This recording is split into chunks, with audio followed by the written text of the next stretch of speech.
Good morning students. आज हम प्रश्नावली 1.2 का प्रश्न नंबर 2 हल कर रहे हैं। प्रश्न ए है, एक ऐसा ऋणात्मक पूर्णांक युग्म लिखिए जिसका अंतर 8 है। एक युग्म लिखना है अपन को, लेकिन अपन समझेंगे कैसे निकालेंगे। तो दो ऋणात्मक पूर्णांक चाहिए। दो ऋणात्मक पूर्णांक यानी दोनों ऋण वाले पूर्णांक होंगे। और क्या बोल रहे हैं, जिसका अंतर 8 है। अंतर यानी घटाना, कितना है, 8 है, बराबर 8। अब दोनों को घटा रहे हैं, उत्तर धनात्मक आ रहा है तो ज़रूर यहाँ धनात्मक चाहिए हमें। तो बड़ा अंक जो होगा वो धनात्मक में होना चाहिए। तो ऋण ऋण धन होता है, जानते हैं। तो ज़रूर यहाँ जो अंक लेंगे वो बड़ा अंक होगा। 8 से बड़ा कोई भी अंक ले लीजिए, 9। यहाँ कितना आएगा, 9 में से 1 गया, 8 होता है तो 1 आएगा। तो यहाँ कितना हो गया, ऋण 1 ऋण ऋण धन 9 बराबर कितना आ गया, 8। तो हमारा युग्म कितना हो गया यहाँ पे, ऋण 1 और ऋण 9। कोई दूसरा भी ले लीजिए, दो युग्म हैं, दोनों ऋणात्मक हैं, आंसर 8 आना चाहिए घटाने पे। यहाँ कोई भी 10 ले लीजिए, तो यहाँ कितना आएगा, 2। 10 में से 2 कम 8, तो ये हो गया ऋण 2 ऋण ऋण धन 10 बराबर 8। यहाँ युग्म क्या हो गए, ऋण 2 और ऋण 10। तो आप कोई भी इसमें से ले सकते हैं। और युग्म क्या हो जाएंगे, ऋण 3 ऋण 11, और क्या हो जाएंगे, ऋण 4 ऋण 12। बोलिए और क्या हो जाएंगे, ऋण 5 ऋण 13। कितने आसानी से बहुत सारे युग्म निकाल सकते हैं। इनने पूछा है एक बता दीजिए, तो अपन एक बता देते हैं। कोई भी ले लीजिए, ऋण 1 ऋण 9। अब लिख के दिखा दीजिए, ऋण 1 ऋण ऋण 9 बराबर ऋण 1 धन 9 बराबर 8 हो गया। बी प्रश्न में बोल रहे हैं, एक ऋणात्मक पूर्णांक और एक धनात्मक पूर्णांक लिखिए जिनका योग ऋण 5 है।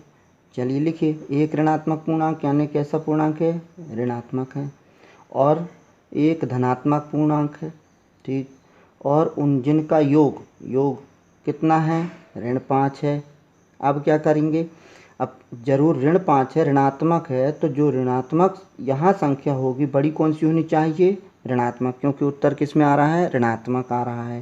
तो यहाँ 5 से कोई भी बड़ी ले लीजिए, जैसे 5 से बड़ी 6 होती है, तो हम यहाँ ऋणात्मक संख्या लेंगे ऋण 6। ऋण 6 में कोई भी धनात्मक संख्या कौन सी जोड़ेगी कि ऋण 5 उत्तर आए। 6 में से ज़रूर 1 कम होगा तो 5 आता है, तो ये हो गया। अगर हम यहाँ पर ऋण 7 लेते हैं तो ऋण 7 में कितना घटाएंगे, कितना जोड़ेंगे कि ऋण 5 आए, जरूर 2। ऋण 8 ले लीजिए, कितना जोड़ेंगे, जरूर 3, तब ऋण 5 आएगा। तो देखिए कितने सारे युग्म बन रहे हैं। आप यहाँ पर युग्म बन गया ऋण 6 और 1, यहाँ युग्म बन गया ऋण 7 और 2, यहाँ युग्म बन गया ऋण 8 और 3।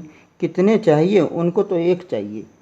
अपन एक आंसर लिख देंगे ऋण 6 1 ऋण 6 धन 1 बराबर ऋण 5 हो गया। अब बढ़ते हैं प्रश्न सी की ओर। एक ऋणात्मक पूर्णांक और एक धनात्मक पूर्णांक लिखिए जिनका अंतर ऋण 3 है।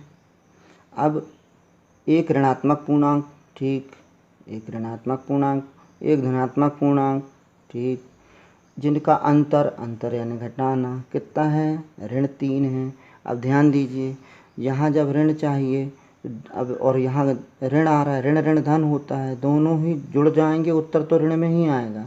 लेकिन यहाँ हम अगर ऋण 1 ले लेते हैं तो यहाँ कितना आएगा, धनात्मक पूर्णांक, जरूर 2, तो ऋण ऋण धन जुड़ गए उत्तर। अगर हम ऋण 2 ले लेते हैं तो यहाँ कितना आएगा अंक, जरूर 1, तो आएगा ऋण 3। तो कोई भी इनमें से यहाँ युग्म हो गए ऋण 1 और 2, यहाँ युग्म कौन सा हो गया, ऋण 2 और धनात्मक पूर्णांक 1, तो कोई भी एक ले लीजिए, उनको तो एक उत्तर चाहिए। हम ले लेते हैं ऋण 1 और 2, लिख देंगे ऋण 1 ऋण 2 बराबर ऋण 3। अच्छा, यहाँ प्रश्न 2 पूर्ण होता है। मिलते हैं अगले वीडियो में।